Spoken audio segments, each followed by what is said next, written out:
ఎదురుగా గుంటూరు. అంటే స్టోరీ మీదే, మీరు రాసుకున్న స్టోరీ అంటున్నారు. మళ్ళీ ఇంకా దానికి ఎవిడెన్స్ కలెక్ట్ చేయడానికి టైం అంటే ఏం చేశారు? అవన్నీ నేను చెప్పాను ఇప్పుడు. అది మీరు అనుకున్నది, మీరు ఆయనకి స్టోరీ చెప్పింది యాజ్ ఇట్ ఈస్‌గా తీసిన సీన్ ఏది చెప్పండి బేబీలో.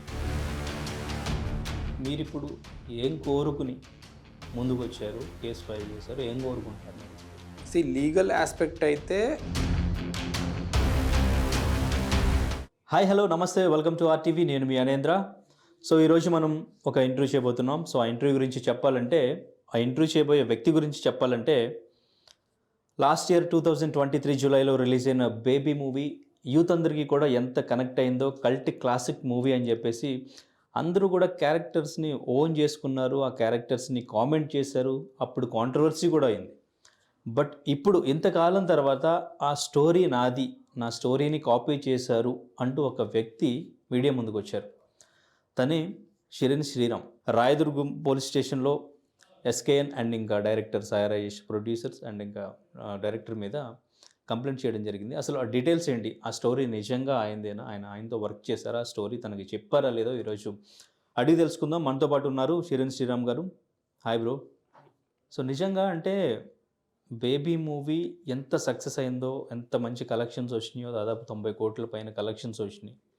ఇప్పుడు హిందీలో కూడా రీమేక్ చేయబోతున్నారు.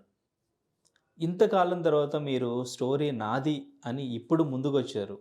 నిజంగా స్టోరీ మీదేనా? ఇంతకాలం తర్వాత ముందుకు రావడానికి కారణం ఏంటి? ఇంతకాలం ఎందుకు రాలేదు? ఇప్పుడు 2 క్వశ్చన్స్ అడిగినారు, స్టోరీ నాదా అని, లేట్గా ఎందుకు అయిందని. స్టోరీ ఆరిజిన్ ఏదైతే ఉందో అది నాది. అండ్ అందులో సీన్స్ అన్నీ కంప్లీట్గా ఏదైతే మేము రాసినామో అందులోంచి వాళ్ళు కొన్ని సీన్స్ తీసుకొని మాడిఫై చేసి సినిమా బేబీ తీసినారు. So it is stealing and modifying. Okay, కొట్టేశారు, దాన్ని మార్పులు చేర్పులు చేసుకొని తీస్తున్నారు. ఇన్ని రోజుల తర్వాత ఎందుకు వచ్చానంటే, ఫస్ట్ సినిమా రిలీజ్ అయినప్పటి నుంచి ఇప్పటి వరకు, అంటే సినిమా రిలీజ్ కాకముందైతే రాలేము, బికాజ్ ఏం తీస్తున్నారో తెలియదు. నాకు కొంచెం హింట్ ఉండేది, బట్ ఎప్పటికైనా పబ్లిక్కి మనం అది రిలీజ్ కాకముందైతే ఏం మాట్లాడలేము. రిలీజ్ అయిన తర్వాత కూడా యాక్చువల్లీ అప్పుడు వెంటనే నేను చూడలేదు. నాకు సంబంధించిన వాళ్ళందరూ ఉంటారు కదా, వాళ్ళందరూ నాకు చెప్తున్నారు నీదే స్టోరీ, నీదే ఉంది అని, అంటే బేస్ మొత్తం నీ స్టోరీ ఉంది అని. అయితే నా డైరెక్షన్ డిపార్ట్మెంట్లో కొందరు ఎమోషనల్ అయిపోయినారు. ఒక ఇద్దరు అయితే, వైష్ణవి అని ఒక అమ్మాయి ఉంటుంది, ఆమె ఏడ్చింది. ఇంకొకటి పండు అని ఉంటాడు, వాడు ఫోన్ చేసి ఏడుస్తున్నాడు. సో ఇది ఒక ఎమోషనల్ మూమెంట్ ఉంటుంది చాలామందికి, అంటే ఇట్లాంటి సిచ్యువేషన్ వచ్చినప్పుడు. సో అది అందుకే ఏమంటారు, ఆ ట్రామా నుంచి బయటికి రావడం ఇక్కడ టైం పట్టింది. అండ్ అన్నిటికన్నా ఇంపార్టెంట్, ఎవిడెన్స్ లేకుండా మనం ఎంత సినిమా రిలీజ్ అయిపోయి ఎంత ఎవిడెన్స్ లేకుండా, ఇప్పుడు నేను ఎంత కాన్ఫిడెంట్గా ఇక్కడ వెళ్ళి కంప్లైంట్ ఇచ్చినా కానీ, లేకపోతే మీడియా ముందుకి ఇట్లా మీ ముందుకు వచ్చి మీరు పిలవగానే నేను రావడానికి కూడా నాకు ఎవిడెన్స్ ఉందని ఒక ధైర్యంతోనే వచ్చిన. అదే ఈ సినిమా వచ్చిన వెంటనే నేను ఎంత అరిచినా కానీ ఎవరు నమ్మరు కదా, ఎవరు నమ్ముతారు? ఎవిడెన్స్ లేకపోతే నమ్ముతారా మీరు? ఎవరు నమ్మరు.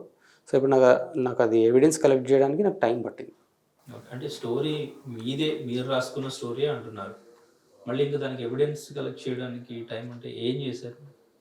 ఎవిడెన్స్ ఏముందని నేను చెప్పను, కానీ ఇది 2015లో రాసినాం కాబట్టి మా అసోసియేషన్ ఎస్టాబ్లిష్ చేయాలి కదా. మాకు వాళ్ళకి ఏం అసోసియేషన్ ఉంది, నేను ఎన్ని రోజులు వర్క్ చేసినాను. ఎందుకంటే ఇప్పుడు ఎగ్జాంపుల్ నేను వాళ్ళకి నోటీస్ పంపినప్పుడు 1 year వర్క్ చేసినా అని చెప్పిన, వాళ్ళు 6 months చేసినా అన్నారు. సో ఇప్పుడు నేను ప్రూవ్ చేయాలి కదా.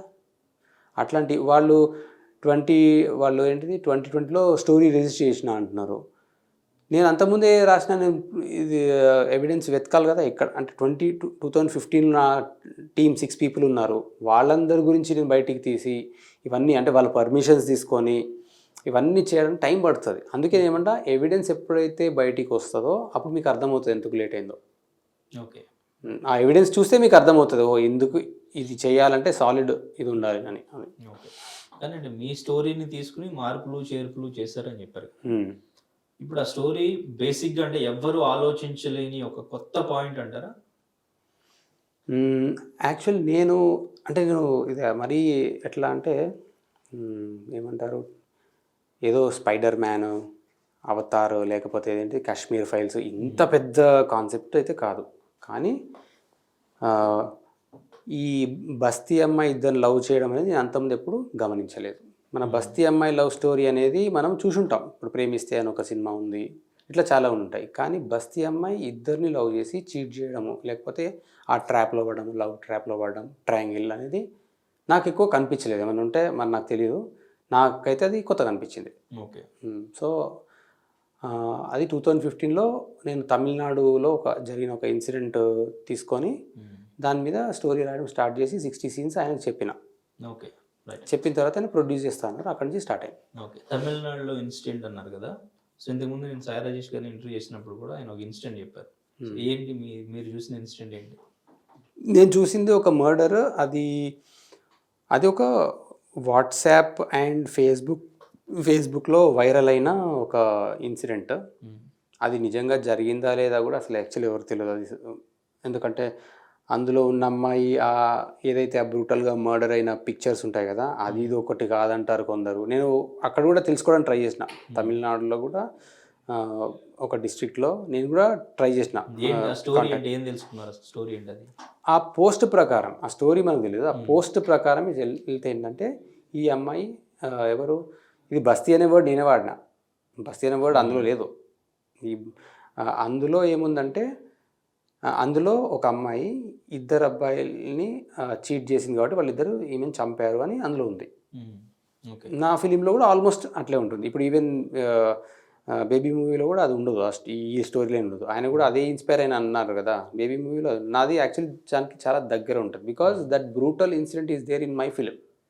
ఏదైతే బ్రూటల్ ఇన్సిడెంట్ ఉందో, అటాక్ చేయడం ఉంది కదా, అది నా సినిమాలో ఉంది. కానీ బేబీలో లేదు కదా? లేదు. కానీ అదే అంటున్నా, డిఫరెన్స్ ఉంది కదా? కాదు నీ అర్థం కాలేదు. ఇప్పుడు నేను ఆ కథను తీసుకొని ఇన్స్పైర్ అయ్యి ఒకటి ఏమంటారు అంటే బ్రూటాలిటీ అనేది క్లైమాక్స్. ఓకేనా? క్లైమాక్స్ నేను చెప్పలేదు ఆయనకు. నేను క్లైమాక్స్ అంటే చెప్పలేదు ఆయనకు. అప్పుడు ఏదో వేరే క్లైమాక్స్ ఉండేది. నేను బయటకు వచ్చాక ఇంకో క్లైమాక్స్. మళ్ళీ నేను షూటింగ్ అయ్యేటప్పుడు ఇంకొంచెం చిన్నగా మార్చాను దాన్ని కొంచెం లిఫ్ట్ చేయడానికి. సో సీన్స్ ఉంటాయి కదా, ఏమంటారు దాని నుంచి వచ్చిన, ఇప్పుడు అందుకే చెప్పినా కదా నేను, అది నాకు సోర్స్ అంతే. దాని నుంచి వచ్చే సీన్స్ ఉంటాయి కదా, ఆ సీన్స్ నాకు యాజ్ సీన్స్ కనబడుతున్నాయి. అంటే సీన్ డిస్క్రిప్షన్ ఉంటుంది కదా, మన అది దాన్ని ఏమంటారు తెలుగు ఇండస్ట్రీలో one line order. Scenes one line order అంటే ఏంటి? సీన్స్. ఆ సీన్స్ యాజ్ ఈజ్ అంటే ఏమంటారు, whatever we return that is there. నేను తీసింది మళ్ళీ వాళ్ళు తీసింది వేరే ఉండొచ్చు. ఇది director point of view, director interpretation. కానీ సీన్ అంటాం కదా, సీన్ అంటే girl goes to the pub అని రాస్తాము. వాళ్ళు వేరేలాగా తీసి ఉండొచ్చు, బట్ పాయింట్ అదే కదా. అట్లాంటివి ఉన్నాయి సేమ్. సాయి రాజేష్ గారికి మీకు అసలు సంబంధం ఏంటి? నాకు ఎగ్జాక్ట్ డేట్ తెలియదు, బట్ రఫ్లీ ఐ థింక్ 2012-13 ఈ టైంలో నాకు మహేష్ కత్తి అని ఒక ఫిలిం మేకర్ ఉండేట, ఆయన క్రిటిక్, ఆయన నాకు పరిచయం చేశారు. ఏంటిదంటే ఆయన హృదయకాలయం అని ఒక మూవీ తీస్తున్నారు, దానికి సినిమాటోగ్రఫీ చేయాలని. ఎందుకంటే ఆయనది ఇండిపెండెంట్గా తీస్తున్నారు.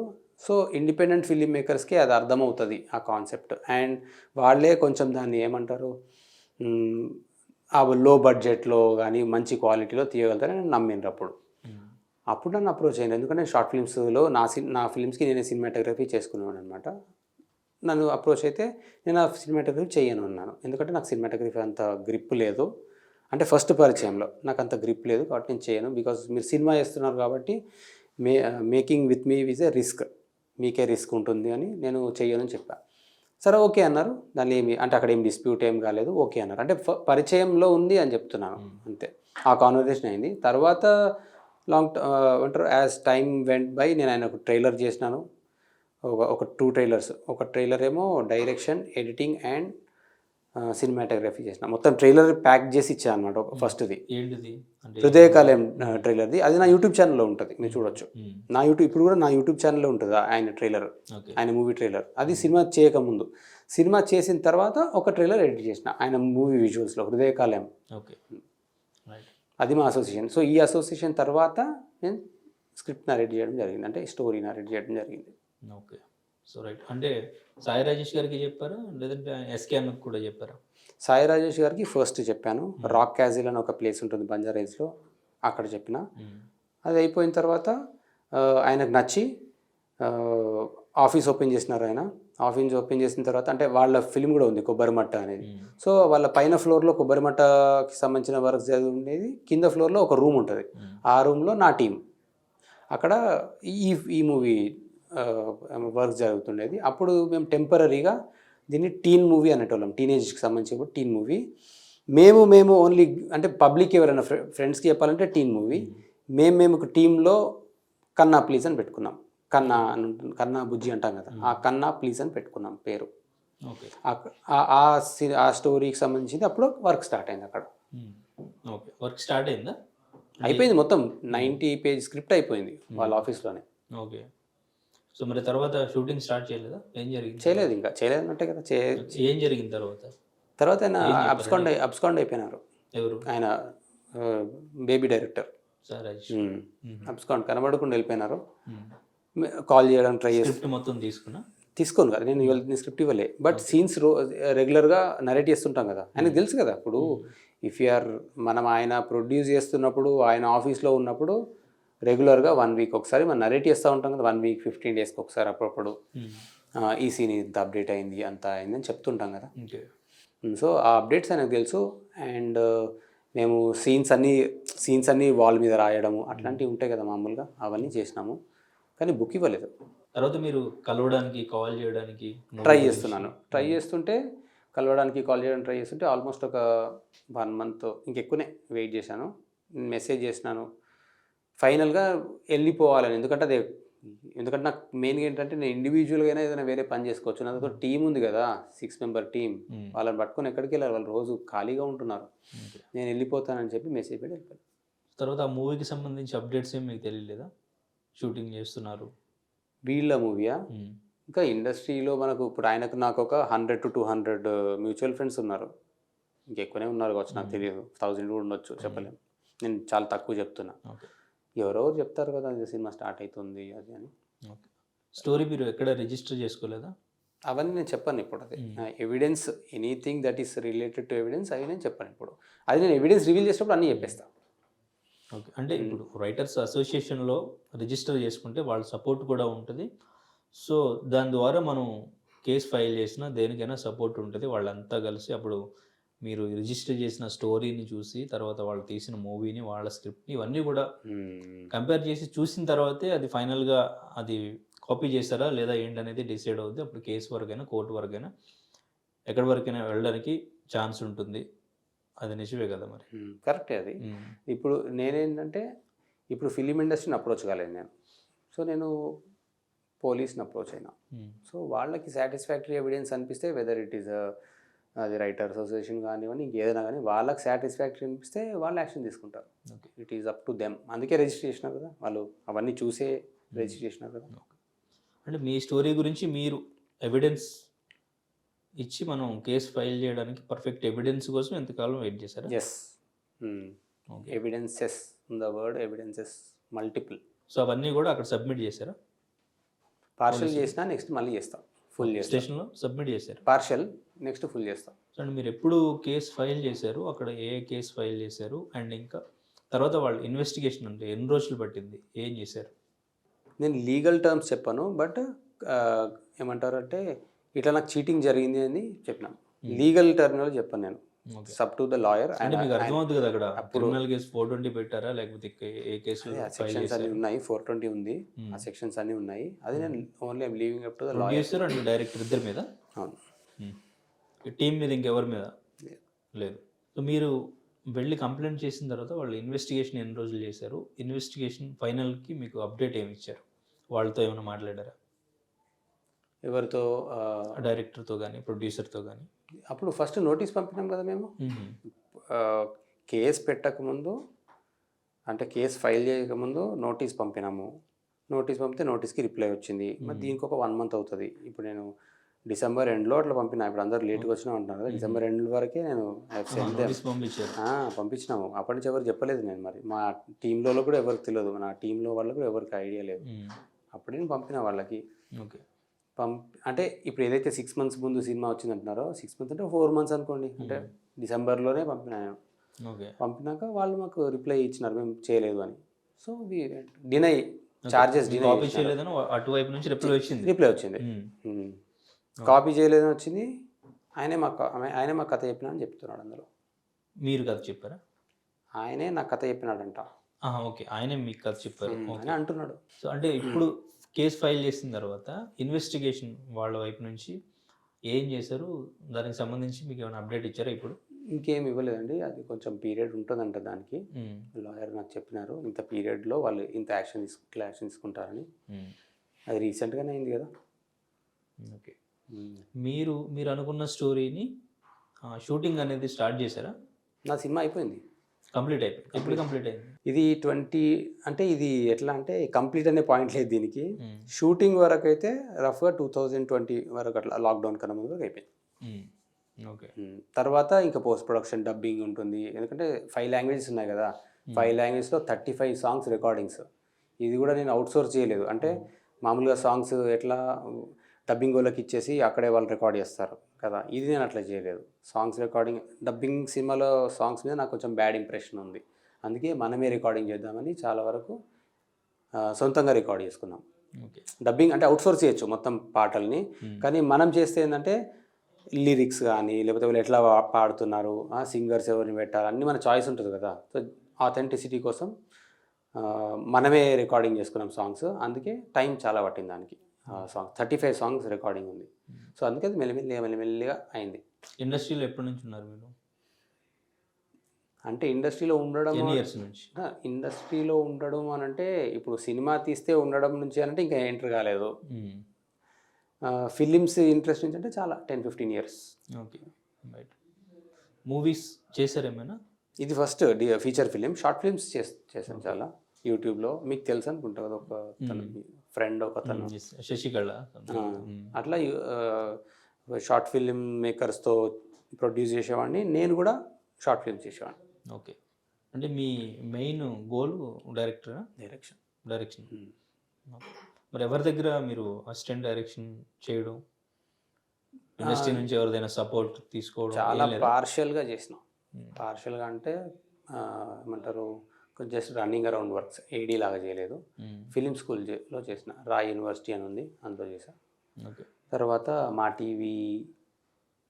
టీవీలో సంబంధించిన ఒక ప్రోగ్రాంలో అవుట్సోర్స్, అది కూడా అంటే మా టీవీలోకి అవుట్సోర్స్ చేసేది, అందులో చేశాను. ఓకే. ఎక్కువ షార్ట్ ఫిల్మ్స్ మీదనే ఎక్కువ టైం. మీ మూవీ 20లో కంప్లీట్ అయిపోయింది కదా ఇది? ఓకే. అంటే అదే షూట్ వరకు. బేబీ కూడా ఆల్మోస్ట్ ఒక 2 years పట్టినట్టుంది మూవీకి. 2020 ఉండొచ్చు. రైట్. సో రిలీజ్ అయిన తర్వాత మీరు ఎన్ని రోజులకి మూవీ చూసారు బేబీ? గుర్తులేదు. కొంచెం అట్లా. ఫస్ట్లో నేను చూడలేదు. ఇది అని తెలిసిన తర్వాత మీరు డెఫినెట్గా చూస్తారు కదా అప్పుడు. అంటే ఫస్ట్ నాకు ఏంటంటే ఆ విజువల్స్ అవన్నీ చూస్తే నాకు చూడబుద్ధి కాలేదు. ఎందుకంటే నేను నా పాయింట్ అట్లా కాదు, నా పాయింట్ ఆఫ్ వ్యూ ఉంటుంది డైరెక్టర్కి, నా పాయింట్ ఆఫ్ వ్యూ అది లేదు. నేను చేసిన దాంట్లో అమ్మాయి చేసే పనులకి, అంటే ఆ ఏజ్లో చేసే పనులకి చాలా ఇన్నసెన్స్ ఉంటుంది. ఇందులో క్యారెక్టర్లెస్ గర్ల్ లాగా ఉంది. అవన్నీ చూస్తుంటే నాకు అనిపించింది. సో ఇప్పుడు మనం ఒక అమ్మాయిది ఒక క్యారెక్టర్ రాసినప్పుడు ఆ క్యారెక్టర్లెస్ గర్ల్ని అట్లా స్క్రీన్ మీద చూసినప్పుడు కొంచెం పెయిన్ఫుల్ ఉంటుంది. సో అప్పుడు మీ స్టోరీ అయి ఉండకపోవచ్చు కదా, అది వేరే స్టోరీ అనుకోవచ్చు కదా మీరు. అట్లా ఎట్లా అనుకుంటాం అందరూ. ఇప్పుడు క్యారెక్టర్ డిఫరెన్స్ చూపిస్తున్నారు అక్కడ. అండ్ ఇంకా క్లైమాక్స్ అసలు మీరు చెప్పలేదు, వాళ్ళు తీసుకున్నది వేరు. సో మీరు అనుకున్నది ఆ స్క్రీన్ మీద కనిపించలేదు కాబట్టి నాకు అసలు చూడాలనిపించలేదు అంటున్నారు. సో అది టోటల్ డిఫరెంట్గా అనిపిస్తుంది కదా మీకే. అట్లా కదండి, పర్స్పెక్టివ్ వేరే ఉంటుంది. ఇప్పుడు గాడ్ ఫాదర్ సినిమా ఉంది, గాడ్ ఫాదర్ ఒరిజినల్ ఉంటుంది, గాడ్ ఫాదర్ సర్కార్ ఉంటుంది. కానీ ఆర్జీ గారు లేసారు కదా, I'm inspired from God father అని. ఆ సినిమాకి సంబంధం ఉన్నట్టు కూడా అనిపించదు, కానీ క్యారెక్టర్ షేడ్స్ కానీ అవన్నీ ఉంటాయి కదా. అంటే ఒక డాన్ ఉన్నాడు, అతను అందరి ప్రాబ్లమ్ సాల్వ్ చేస్తుంటాడు, ప్యారలల్ గవర్నమెంట్ రన్ చేస్తుంటాడు, ఇదంతా స్కెచ్ ఉంటుంది కదా. బట్ అది స్టోరీ నాదే అని చెప్పడానికి లేదు కదా అక్కడ. సో ఇన్స్పైర్డ్ బై అని చెప్పేసి అంటే ఇవన్నీ ఇంటర్చేంజబుల్ వర్డ్స్ అండి. స్టోరీ కొట్టిండా లేకపోతే సీన్స్ లేపిండా ఇవన్నీ మనం మెటీరియల్ తీసుకొని మాడిఫై చేసిండు, అందుకే స్టోలెన్ అండ్ మాడిఫైడ్. ఓకే. దానికి పర్ఫెక్ట్ ఎవిడెన్సెస్ అనేవి మీరు చూపించారు కాబట్టి అక్కడ కేస్ ఫైల్ అయిందా, అంతేనా? Okay, right. అంటే ఇప్పుడు మీరు సరే సినిమా రిలీజ్ అయిపోయింది, మీ మూవీ కూడా షూటింగ్ అయిపోయింది, సో ఆల్రెడీ అక్కడ ఆ చూడాల్సిన కంటెంట్ మీరు లైన్ అనుకున్న లైన్ అయితే వాళ్ళ పర్ఫెక్షన్‌లో వాళ్ళు తీశారు. ఎంత పర్ఫెక్ట్‌గా తీయగలం, వాళ్ళు క్యారెక్టర్‌ని ఎట్లా చూపించాలి ఇప్పుడు జనరేషన్‌కి అన్నట్టు వాళ్ళు తీసి చూపించారు. మీరు తీసేది మీరు అనుకున్నది మీరు తీశారు. పాన్ ఇండియాగా చూపించాలని మీరు అనుకుంటున్నారు. ఇప్పుడు సినిమా రిలీజ్ అయిపోయింది. ఇప్పుడు మీరు ఈ మూవీని ఏం చేద్దాం అనుకుంటున్నారు? ఏది మీరు తీస్తున్న మూవీ. మన మూవీ రిలీజ్ చేస్తాము. ఆ, మన మూవీ రిలీజ్ చేస్తాము. సో మూవీ తీసినప్పుడు రిలీజ్ చేస్తాము. చేద్దాం అనుకున్నానంటే అర్థం కాలేదు నాకు. అంటే మీ మూవీ షూటింగ్ కంప్లీట్ అయిపోయింది కదా! అవును. సో, కానీ మీరు అనుకున్న లైను బేబీలో ఉందంటున్నారు. మ్మ్. లైన్ మొత్తం అదే అంటున్నారు కదా! మ్మ్. సో, ఈ లైన్ ఆల్రెడీ చూసేసారు కదా! ఇప్పుడు మూవీని మీరు రిలీజ్ చేస్తారా? లేదా మీరు స్టోరీ ఏమన్నా చేంజ్ చేసుకుంటారా? ఎట్లా? ఓకే. ఏం చేంజ్ చేయమండి, ఎందుకంటే నేను చెప్పాను ఇంతకుముందు డైరెక్టర్ది పర్స్పెక్టివ్ ఉంటుంది కదా. ఆ పర్స్పెక్టివ్ ఒక్కసారి సినిమా చూడడం స్టార్ట్ చేస్తే అది ఇన్వాల్వ్ అయిపోతారు జనాలు దాంట్లో. సో దాని షేడ్స్ ఏమి కొట్టవు. ఓకే.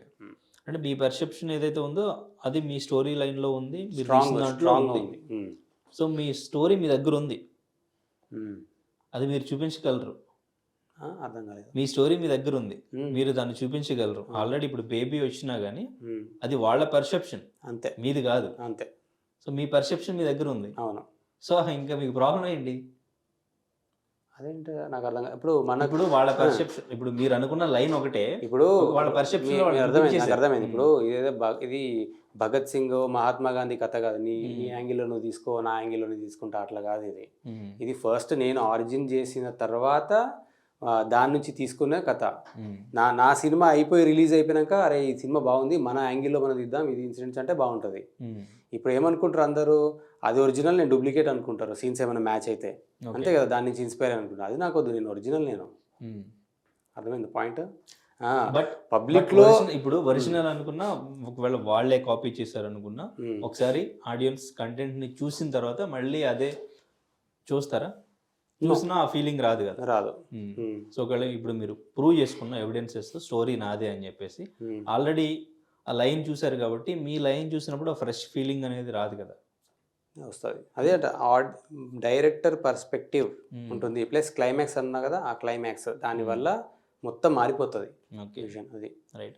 కానీ ఎప్పుడైతే సీన్స్ మీకు ఇప్పుడు అమ్మాయి పబ్లోకి వెళ్ళింది, ఇప్పుడు ఒకటండి సినిమా మొత్తం ఎట్లున్నా కానీ ఇప్పుడు ఒక సీన్ ఉంటుంది, అమ్మాయి పబ్లోకి వెళ్తుంది, పబ్కి వెళ్ళే ముందు డ్రెస్ మార్చుకుంటుంది అని నా దానిలో ఉందనుకోండి, ఎవరు ఒరిజినల్ అంటారు, ఎవరు డూప్లికేట్ అంటారు, అంతే కదా. ఆ మార్క్ నాకు వద్దు. మీరు అనుకున్నది, మీరు ఆయనకి స్టోరీ చెప్పింది యాజ్ ఇట్ ఈస్ గా తీసిన సీన్ ఏది ఉంది చెప్పండి బేబీలో. సడన్గా అది ఎవిడెన్స్ అప్పుడు అంటే దాంట్లో ఎవిడెన్స్లో అన్ని ఫోటోగ్రాఫ్స్ పెట్టుకున్నాను, అది మీకు చూపిస్తాను. Okay. Suddenly I'm unable to remember. Okay. Right. So, ఇప్పుడు ఒకటండి షూటింగ్ వరకు వెళ్ళేసరికి ఇవన్నీ మారిపోతాయి. ఇప్పుడు నేను ఒకటే స్క్రిప్ట్ మీకు ఇచ్చేసి మీరు షూట్ చేసుకొని రండి అంటే మీరు వేరేలాగా నేను వేరేలాగా చూస్తాను. అసలు మ్యాచింగ్ కూడా ఉండదు. అండ్ క్యారెక్టరైజేషన్ మీరు ఆలోచించే విధానం కానీ అంతా వేరే ఉంటుంది. ఓకే. రైట్. సో, అయితే ఇప్పుడు ఆయన ట్రూ లవర్ మూవీతో ఎస్కేన్ వచ్చారు. అండ్ ఇంకా నెక్స్ట్ బేబీని రీమేక్ కూడా హిందీలో చేయబోతున్నారు. సాయి రాజేష్ గారి డైరెక్షన్ కూడా. సో, యాక్టర్స్ని ఇప్పుడు ఇంకా చెప్పలేదు కానీ వాళ్ళైతే ఫైనల్ చేయలేదు. సో, ఈ ప్రాసెస్లో ఉంది. ఈ టైంలో మనం వస్తే మనకు అటెన్షన్ వస్తుంది అని ఏమైనా మీరు ఆలోచన చేశారా? లేదంటే వాళ్ళకి హైప్ వస్తుందనా, మీకు హైప్ వస్తుందనా, లేదంటే ఏంటి అసలు ఈ టైంలో రావడానికి? ఇప్పుడు యాక్చువల్లీ ఎప్పుడైతే ఆ మూవీ రిలీజ్ అయిందో జూలై నుంచో, అక్కడి నుంచి మొదలుకుంటే ఇప్పటి వరకు వాళ్ళ యాక్టివిటీస్ ఏవో ఒకటి నడుస్తూనే ఉన్నాయి. ఒక సినిమా అనౌన్స్ చేయడము, లేకపోతే అర్థమైందా, ఇంత ఏదో ఒక సినిమా రైట్స్ అక్వైర్ చేయడము, ఏదో ఒక యాక్టివిటీ నడుస్తుంది. ఎక్కడ వచ్చినా కానీ దానికే ఇది ఉంటుంది. ఇప్పుడు కాదండి, 1 year తర్వాత కూడా ఏదో చేస్తారు వాళ్ళు. అప్పుడు వచ్చిన నేను ఓన్లీ నా టైం నేను ప్రిపేర్డ్గా ఉన్నానా లేదా అంతే. అప్పుడు ఆ ఒక్క టైంలో నేను ఒక 15 days 1 month నేను ఆలోచించిన ఇప్పుడు వచ్చే టైం కాదు అని. ఎందుకంటే పబ్లిక్కి డిస్టర్బెన్స్, అదొక్కటి ఆలోచించిన. కానీ సినిమాలలో ఏమైతే ఇదంతా కాదు, పబ్లిక్ ఎందుకు ఇదంతా డిస్టర్బెన్స్ ఈ టైంలో, ఎందుకంటే అనవసరంగా పర్సనల్ ఇష్యూ కదా అది. పబ్లిక్ డిస్టర్బెన్స్ ఎందుకు అవుతుంది? నేను అనుకున్నా, నేను అనుకున్నా అండి. ఎందుకంటే ఏమంటారు ఆ న్యూస్లో కూడా నా వంతు కూడా ఏమి డిస్టర్బెన్స్ ఉండొద్దు అన్నట్టుగా అట్లా నేను ఆలోచించా అట్లా. ఓకే. ఎలక్షన్స్ జరుగుతున్న టైంలో మన ఈ ఇష్యూ వద్దు, ఇది చాలా చిన్నది, దానికి సంబంధించిన వాటిని. మరి చిన్నదన్నప్పుడు ఎవరు పట్టించుకోరు కదా. ఇష్యూ అది చిన్నదన్న. ఏ విషయమైనా అండి, అంటే చిన్నది అంటే ఇష్యూ చిన్నది అనట్లేదు నేను ఏమన్నా అంటే అనవసరమైన టాక్ ఇది ఎలక్షన్ టైంలో ఓకే. అనుకొని నేను బ్యాక్ ఆఫ్ అయినా ఆ ఒక్క టైంకి ఓకే. అంతే. తర్వాత ఇప్పుడు ఏ ఇష్యూస్ లేవు కాబట్టి వచ్చారా? ఎలక్షన్స్ అనేది పబ్లిక్ వెల్ఫేర్కి సంబంధించిన విషయం ఓకే. ఎలక్షన్స్ అనేది. అందుకే అది డిస్టర్బ్ చేయొద్దని మోరల్ రెస్పాన్సిబిలిటీతో నేను ఈ ఈ ఇష్యూ అప్పుడు తీయదలుచుకోలేదు. తర్వాత నోటీస్ పంపిన వాళ్ళకి నేను కొంచెం తొందర అవుతుంది అనుకున్నా. ఆ నోటీస్ వెళ్ళడము రావడము 1 మంత్ పట్టింది. సో అయితే మూవీ దాదాపు 90 కోట్ల పైనే కలెక్ట్ చేసింది. ఇప్పుడు మీరు కేసు ఫైల్ చేశారు. ఆల్రెడీ రిలీజ్ అయిపోయింది కాబట్టి మీరిప్పుడు ఏం కోరుకుని ముందుకొచ్చారు? కేసు ఫైల్ చేశారు. ఏం కోరుకుంటున్నారు మీరిప్పుడు? లీగల్ ఆస్పెక్ట్ అయితే మా ఏమంటారు lawyer will take care and I will go according to the law of the land. నేను పర్సనల్గా ఫిలిం మేకర్గా ఏం కోరుకుంటున్నానంటే పబ్లిక్లోకి ఆయన వచ్చి చెప్పాలి ఏంటిది, ఎస్ షిరీన్ శ్రీరామ్ మా దగ్గర వర్క్ చేసిండు ఈ స్టోరీ మీద, ఈ ఏదైతే బస్తీ అమ్మాయి ఇద్దరితో ప్రేమలో పడే కథ ఉందో అది మా దగ్గర వర్క్ చేసినాడు, ఆయన్నే మాకు చెప్పిండు. అందులో సీన్స్ కూడా మేము ఆయన చెప్పిన తర్వాతనే అవి మేము తీసుకున్నామని పబ్లిక్లో చెప్పాలి. ఓకే. అలా చెప్తే సరిపోద్దా లేదంటే ఏమన్నా? అదే అన్నద్దా నేను అన్నా కదా, లీగల్ ఆస్పెక్ట్ కాకుండా నా పర్సనల్ది ఇది అంటున్నా. ఓకే. అది కంపల్సరీ చెప్పాలి. Because Shirin Sriram is original, Preminchoddu is original అని తెలియాలి పబ్లిక్కి. ఎందుకు అంటే ఈ లీగల్ నోటీస్లో రిప్లైలో ఆయనే నా కథ చెప్పినా అన్నాడు. అది పాసిబుల్ కాదు, అది అవ్వదు. నేను విన్నాను కదా ఆయన కథను. ఓకే. అంటే కాంపన్సేషన్ ఏమైనా కోరుకుంటున్నారా మీరు? Anything law of the land అన్నాను కదా, what ever the court decides. Okay. ఆ న్యాయ వ్యవస్థ మీద నా నమ్మకం ఉంది. వాళ్ళు అంటే ఇది ఒకవేళ నిజమైతే మీకు ఏమైనా ఆఫర్ చేసి అమౌంట్ ఏమైనా ఆఫర్ చేస్తే మీకు నచ్చిన ఫిగర్ ఏదైనా అప్పుడు ఓకేనా? లాయర్ విల్ డిసైడ్ ఏదైనా. ఇది ఇది పర్సనల్గా టాప్ ప్రయారిటీ నేను చెప్పింది ఫస్ట్. ఏమైనా చెప్పాలి లేదు వాళ్ళు బయటికి చెప్పనంటారు, లేదంటే మీకు క్రెడిట్ ఇవ్వనంటారు, లేదా మీకు సమ్ అమౌంట్ ఓకే అంటారు. That's not possible. అది మీకు వద్దు. ఓకే. పేరేస్తానా వద్దు. Okay right. సో మీరైతే ఇప్పుడు లీగల్గా లాయర్ని పెట్టుకున్నారా? ఉన్నారు నిఖిలేష్. ఓకే. అంటే ఎక్కడి వరకు వెళ్దామని, ఏం చేద్దామని? I will follow his guide lines. Lawyer ఏం చెప్తుంది, ఆయన ఏది చెప్పాను కదా, న్యాయ వ్యవస్థ మీద నాకు నమ్మకం ఉంది. వాళ్ళు ఏం చెప్తారు. ఓకే. నేను వాళ్ళని డిమాండ్ చేసింది ఈ లైన్. ఓకే.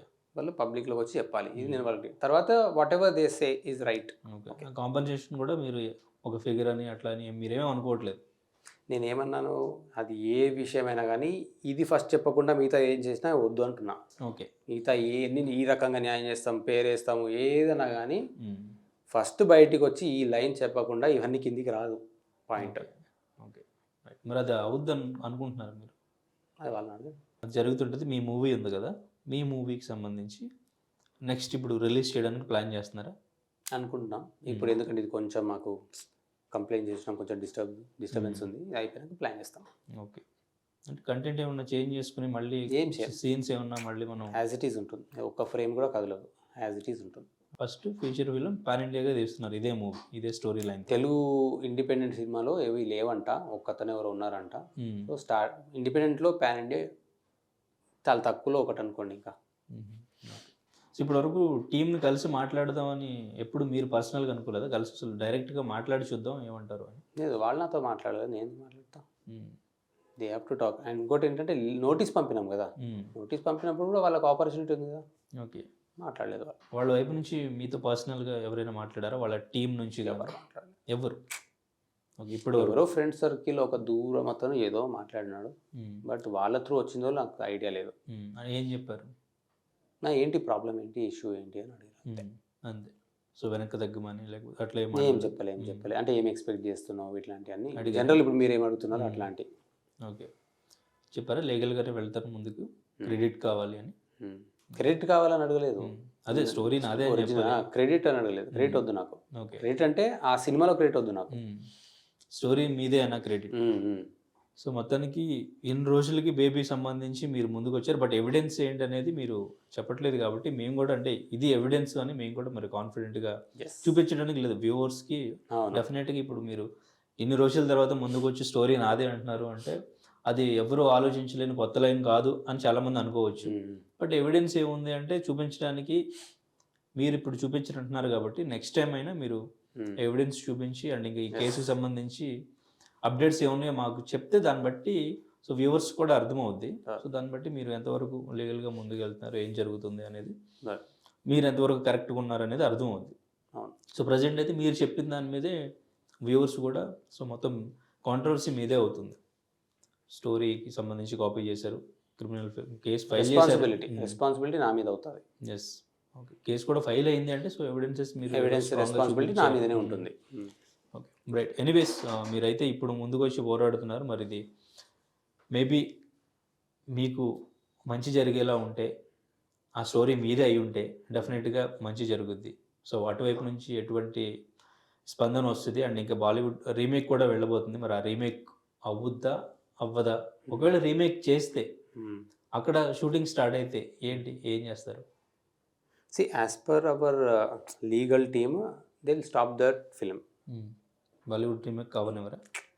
సో దీనికి సంబంధించి కూడా మాట్లాడారా అయితే పోలీస్తో కానీ మీ లాయర్తో కానీ? వాళ్ళే చెప్పారు. They only have decided. So all the best. మీరు న్యాయం కోసం పోరాడుతున్నానని చెప్పేసి ఈరోజు ముందుకు వచ్చారు. సో డెఫినెట్గా మీరు పర్ఫెక్ట్గా ఉంటే మీకు న్యాయం జరుగుద్ది. మేము కూడా మీకు న్యాయం జరగాలని కోరుకుంటున్నాం. All the very best. Thank you bro. Thank you so much.